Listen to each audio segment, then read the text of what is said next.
In today's video, I'm going to teach you how to set Cloudflare DNS Ipv6 on Windows. We'll walk through the classic control panel so you can point your computer to Cloudflare's Ipv6 DNS resolvers and, if needed, set a static Ipv6 address. This is useful if you want faster, privacy-focused DNS lookups or your network requires manual Ipv6 details. You'll need a Windows account with permission to change network settings. Start by opening the control panel. The quickest way is to press the Windows key, type Control Panel, and open it. Click Network and Internet, then open Network and Sharing Center. On the right, next to Connections, click your active connection. In the example, it's Ethernet. If you're on Wi-Fi, select Wi-Fi instead. In the status window that opens, click Properties. In the list of items, find Internet Protocol version 6, TCP IPv6, and click Properties. This is where you control both your IP addressing and your DNS servers. We'll follow the steps to enter values manually. If your network uses a static IPv6, select Use the following IPv6 address.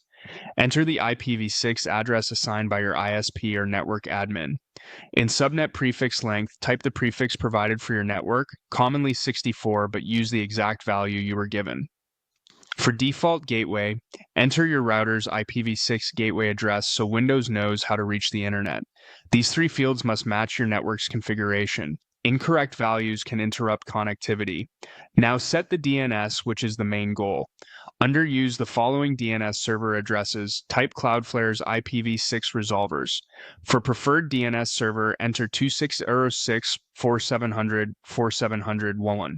For alternate DNS server, enter 2606.4700.4700.1001.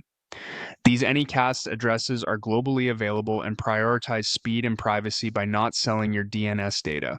Click OK to save the IPv6 properties, then click Close to exit each remaining window.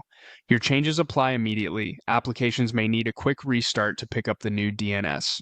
A few tips as you wrap up. If your IPv6 address is assigned automatically on your network, you can leave the address, prefix, and gateway on automatic and only set the DNS fields to Cloudflare's values above. The steps are the same on both Ethernet and Wi-Fi. Just start from the active connection you're using. If you lose connectivity after making changes, return to the IPv6 properties and switch back to automatic settings or verify the values you entered. That's it. Your Windows device is now using Cloudflare's IPv6 DNS with optional static addressing when required.